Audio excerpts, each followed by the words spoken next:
So I'm here with Brandon Alinger of Prop Store Los Angeles, and he's going to tell us a little bit about some of the props they have on display this year. We always try to put a couple of highlights right out here at the front to try to draw people into our booth. This year we picked a couple of pieces from Indiana Jones and a Star Wars piece.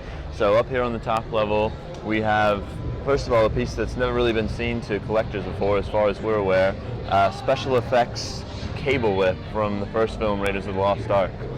This whip was basically built by the special effects department under the direction of Kit West around a steel cable that was a load-bearing thing that was capable of supporting an actor, be it Harrison Ford or one of the stuntmen, capable of supporting their weight, and at the same time still looking like the film prop. The main whips, as most people know, were made by David Morgan, and those are just standard bullwhips that were used for the fight sequences and worn as a costume accessory on Ford's belt.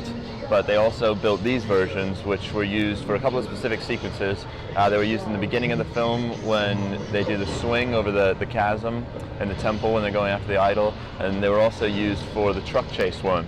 This is the exact whip that was used for the truck chase sequence, and you can see if you examine it, there's a lot of wear from dragging along the road. There's a lot of dirt embedded in the leather, and there's a bit of damage at the end of the handle there. It's a pretty great piece. It's never really been seen before, so the Indiana Jones fans especially have gotten a big kick out of that one. We also have, in the middle of that, an original hero Grail Diary from Last Crusade. This is a piece that's also never been showcased publicly, so we're happy to have it here, and we've had a lot of interest in that one as well. It's even got the Grail tablet rubbing, which people can see in there. And we tried to do something different with that one. Like Stephen mentioned, we basically photographed this book and loaded the photos of each spread of the book onto an iPad. And we've got the iPad here for everyone to examine. And basically you can sit here and flick through it. You can look at anything in detail, zoom in, zoom out. And it's just something that probably fans haven't seen before, you know, the actual prop up close and personal in that way. Obviously we wouldn't want everyone to handle the real piece here, as it would be potentially damaging to it, so we thought this was a great way to keep the piece safe and still have everyone get to see it up close and personal. And then I noticed you've got the Return of the Jedi Biker Scout helmet directly below it that I know Jez had showcased on his Star Wars helmets. Yeah, that's right, that's right. If you guys haven't seen that, you should check out the video that Jez did, Jez of StarWarsHelmets.com, which you can also find on our YouTube channel, because it's just a great piece that really goes in depth into the specifics of the construction and some of the details of that particular helmet. Star Wars helmets always popular with the Star Wars crowd. There's a big Star Wars presence here at Comic-Con every year, so we figured that would be a good one, and it's been well received. So the Grail Diary is really a fantastic prop. There's a lot of work that's gone into it, a lot of intricate details.